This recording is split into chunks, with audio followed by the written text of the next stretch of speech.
상황이 이렇게 엄중하기 때문에 우리 당은 대통령 탄핵 선출 심판은 정말 신중하고 엄정하게 이루어져야 하지만 국무총리 탄핵 소추만이라도 신속하게 결정하라고 당부드린 것입니다. 한덕수 총리 탄핵 심판의 결과를 신속하게 선고할 것을 다시 한번 촉구합니다. 헌법재판소는 신속하게 윤석열 탄핵 심판 선고를 내려야 합니다. 오늘은 헌법재판소의 변론기일이 종결된 지 20일째 되는 날입니다. 헌법재판소가 국민의 뜻을 받들어 이번 주 내로 가장 빠른 날에 윤석열에 대한 탄핵 심판 선고하기를 거듭 촉구합니다. 미국이 바이든 행정부 임기 종료 직전에 기술 협력이 제한될 수 있는 민간 국가 목록에 대한민국을 추가한 것으로 알려졌습니다. 당장 한미 양국 간 기술 협력이 제한되는 것은 아니지만 우리 정부 여당은 이번 사안을 엄중하게 보고 있습니다. 정부는 이 문제에 대해 미국 트럼프 행정부 관계기관들과 긴밀하게 협의 중에 있습니다. 하지만 현실적으로 대통령과 국무총리가 동시에 직무정지 상태에 놓인 대행체제에서 이러한 외교 통상 문제에 대해 고위급 차원에서 신속하고 긴밀한 대응이 어렵습니다. 상황이 이렇게 엄중하기 때문에 우리 당은 대통령 탄핵 선출 심판은 정말 신중하고 엄정하게 이루어져야 하지만 국무총리 탄핵 소추만이라도 신속하게 결정하라고 당부드린 것입니다. 당장 오늘이라도 한덕수 총리에 대해서 기각 또는 각하 선고가 내려져야 합니다. 그런데 오늘도 선고기일이 잡혔다는 소식이 들리지 않고 있습니다.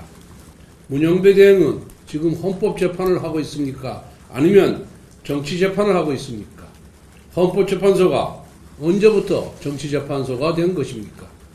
문영배 대행이 정치적인 판단을 하면 할수록 문 대행의 행보와 결정 하나하나가 불신의 대상이 된다는 것을 명심하여야 합니다. 한덕수 총리 탄핵 심판의 결과를 신속하게 선고할 것을 다시 한번 촉구합니다.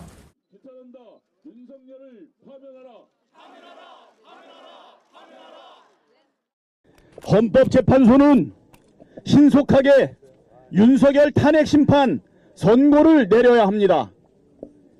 오늘은 헌법재판소의 변론기일이 종결된 지 20일째 되는 날입니다. 헌법재판소의 탄핵 심판 선고가 늦어지면서 사회적 불안과 혼란이 가중되고 경제적 피해 또한 커지고 있습니다.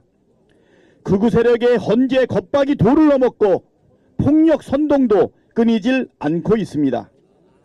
선고가 늦어질수록 그 피해는 걷잡을 수 없이 커질 것이고 우리 사회는 극단적인 대립 상황으로 치닫게 될 것입니다. 헌법재판소는 헌법과 민주주의의 최후의 보루입니다. 하루라도 빨리 윤석열 탄핵 심판 선고를 내려야 합니다. 헌법과 법률을 중대하게 위반하여 헌정 질서와 민주주의를 파괴한 윤석열을 파면함으로써 헌정 중단 사태를 끝내야 할 책무가 있습니다. 이미 수차례 변론을 통해 쟁점을 충분히 살폈습니다.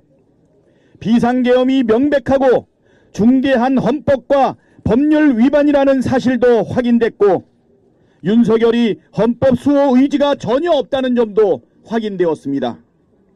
헌법과 법관의 양심의 기초에 신속하고 단호한 결정을 내리는 일만 남았습니다. 헌법재판소가 국민의 뜻을 받들어 이번 주 내로 가장 빠른 날에 윤석열에 대한 탄핵 심판 선고하기를 거듭 촉구합니다.